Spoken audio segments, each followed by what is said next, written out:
வணக்கங்க. ஸ்ரீ கிருஷ்ணா ஜோதி நிலையத்திலேருந்து ஈரோடு ஜோதிடர் முனியாண்டி. நம்ம ஒரு ஜாதகம் பார்க்கறதுக்கு ரூ. 200 சார்ஜ் பண்ணிட்டுருக்கோங்க. உங்களுக்கு தேவைப்பட்டா தாராளமா தொடர்பு கொள்ளலாம். பொருத்தம் பார்க்கறதுக்கு பார்த்தீங்கன்னா, ரூ. 50 தான் சார்ஜ் பண்ணிட்டுருக்கிறோம். ஜாதகம் எழுதுறதுக்கு ஒரு ரூ. 1500 சார்ஜ் பண்ணிட்டுருக்கோங்க. நான் இனிமேல் ஒவ்வொரு வீடியோஸ்லையும் சொல்லிடுறேன். நீங்க அதுக்கேத்த மாரி தேவைப்பட்டா தாராளமா தொடர்பு கொள்ளுங்க. ஒண்ணும் இது இல்லைங்க. சரி, நம்ம இப்ப பார்க்கக்கூடியது தினம் ஒரு 11 ஜாதக கணக்குல இப்போதைக்கு நம்ம 6வது ஜாதகம் பார்க்குறோம். 14/11/1995ஆம் ஆண்டு பிறந்தவங்களோட பலன்ங்க. 30 வயசை நீங்க பூர்த்தி பண்ணியிருப்பீங்க. நீங்க பிறந்தது செவ்வாய்க்கிழமை. அதாவது தீவிர சப்தமி திதியில நீங்க பிறந்திருக்கக்கூடிய அமைப்பு பூச நட்சத்திர கடகராசிங்க. இந்த கடகராசிக்கு யார் சந்திராசிரமமா வருவா அப்படின்னா, கும்பராசி சந்திராசிரமமா வரக்கூடிய அமைப்பு. ஹி, ஹே, ஹோ, டா இந்த பெயர் நாமம் கொண்டவங்களுக்குலாம் இந்த பூச நட்சத்திர கடகராசி பொருந்தும் அப்படிங்கிறத எடுத்துக்கலாம். சரி, பூச நட்சத்திரம்னாவே இது சனியோட நட்சத்திரம். இது பார்த்தீங்கன்னா நீர்நிலை சம்பந்தப்பட்ட இடத்துல தான் இருக்கும். சரிங்களா? நீர் ராசியில் அமையக்கூடியது தான் இந்த சனியோட இது. அவங்கெல்லாம் பார்த்தீங்கன்னா கடல் கடந்து வாணிபம் பண்ணால் நல்ல லாபம். கடல் சம்பந்தப்பட்ட பொருட்களை வாங்கி விற்றாலும் நல்ல லாபத்தை கொடுக்கும். சரிங்களா? அவங்களுக்கு என்றைக்கும் ஓட்டம் இருந்துக்கிட்டே இருக்கும். புதுசாக எதையாவது செஞ்சுக்கிட்டே இருக்கலாங்கிற எண்ணத்தையும் அதிகரிப்பாங்க. சரிங்களா? ஏன்னா சந்திரன் அங்கே ஆட்சியில் வலுவாக இருக்கிறதுனால நீங்கள் எடுக்கிற முடிவு தீர்க்கமாகவும் திடமாகவும் இருக்கும் அப்படிங்கிறது வரைக்கும் நம்ம எடுத்துக்கலாம்.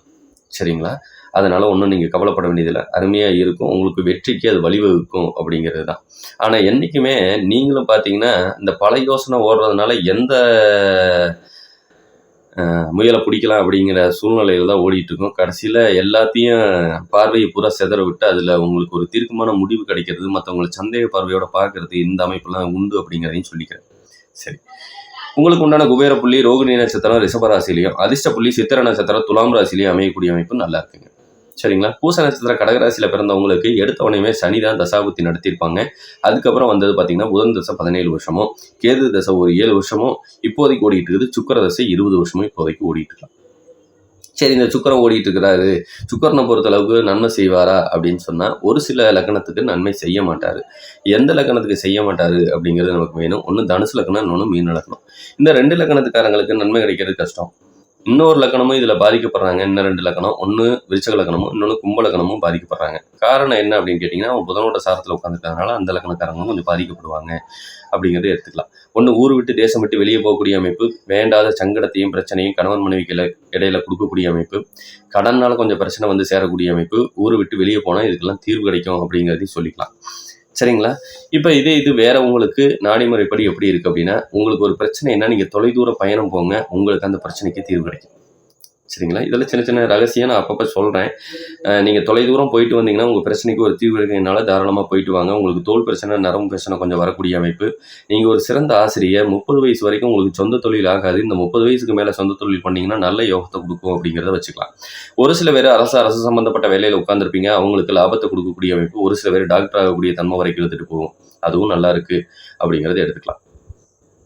சரிங்களா? தந்தையோடு சேர்ந்து வாழக்கூடாது, தந்தையை விட்டு தள்ளி இருந்தால் நல்லா இருக்கும். அம்மா அதிகாரத்துக்கு சொந்தக்காரங்க, அம்மா கையில் கொடுத்து வாங்குற காசு உங்களுக்கு பெருகும். மனைவி அழகுக்கு சொந்தக்காரி வருவா, நிலை இல்லா மனசுக்கு சொந்தக்காரியாக வருவா. உங்களுக்கு அணுறுப்பு சம்மந்தப்பட்ட பிரச்சனை வரும், இல்லைனா ஆப்ரேஷன் பண்ண வேண்டிய சூழ்நிலை கொடுக்கலாம், இல்லைனா விந்தணுக்களுக்கு உயிரணுக்கள் ரொம்ப கம்மியாக இருக்கும். இதனால் ஆம்பளையே இல்லைங்கிற பேர் கூட உங்களுக்கு கிடைக்கக்கூடிய அமைப்பு உண்டு அப்படிங்கிறதையும் சொல்லிக்கலாம். கொஞ்சம் கவனமாக இருங்க. சரிங்களா? பொண்டாட்டி சரியான கோவக்காரி சண்டைக்காரி தான். நீங்களும் அதே மாதிரி ரோசக்காரன் தான். கடவுள் பக்தி ஈடுபாடெல்லாம் அந்த 30 வயசுக்கு மேலே அதிகரிக்கும் அப்படிங்கிறத எடுத்துக்கலாம். இதே ஒரு பெண் பிள்ளைகள் ஜாதகமாக இருந்ததுன்னா புருஷனை விட்டே கொடுக்க மாட்டீங்க, அழகுக்கு சொந்தக்காரங்க தான், நிலையில்லா மனசுக்கு சொந்தக்காரங்க, சரியான கோவக்காரங்க சண்டைக்காரங்க, அரசு உத்தியோகத்தை உட்கார்ந்தா உங்களுக்கு என்னைக்கு உயர்ந்த பதவி கிடைக்கக்கூடிய அமைப்பு எல்லாமே நல்லா இருக்குது. சரிங்களா? உங்களுக்கு தோல் பிரச்சனை, நரம்பு பிரச்சனை கொஞ்சம் வரக்கூடிய அமைப்பு, முதல் காதல் தோல்வியை கொடுத்துருக்கக்கூடிய அமைப்பு, 2ஆம் காதலில் வெற்றியை கொடுக்கக்கூடிய அமைப்பும் உண்டு. நீங்களும் பயண சம்பந்தப்பட்டதை மேற்கொண்டால் தாராளமாக வெற்றியை கொடுக்கும் அப்படிங்கிறதையும் எடுத்துக்கலாம். சரிங்களா? இப்போ கோச்சாரப்படி எங்களுக்கு ஏதாவது சுப பலன்கள் உண்டா அப்படின்னு பார்த்தோம்னா, வர சித்திரைக்கு மேலே திருமணமாகாத ஆண்களுக்கோ பெண்களுக்கோ இல்லை மறுமணம் செய்யக்கூடிய பெண்களுக்கோ ஒரு வாய்ப்பு அமையும் அப்படிங்கிறத சொல்லிக்கலாம். இடம் சம்மந்தப்பட்டது, வீடு சம்மந்தப்பட்டது வாங்கக்கூடிய அமைப்பு, கட்டக்கூடிய அமைப்பு சித்திரைக்கு மேலே உண்டு. இல்லை அப்படின்னு சொன்னால் விபத்துகளை ஏற்படுத்தி உங்களுக்கு நட்டத்தையும் கொடுப்பாங்க அப்படிங்கிறதையும் சொல்லிக்கலாம். மேலும் வேறு தகவல் தேவைப்பட்டால் ஸ்ரீ கிருஷ்ணா ஜோதி நிலையத்தை அணுகுங்க. மிக்க நன்றி. வாழ்க வளமுடன். வணக்கம்.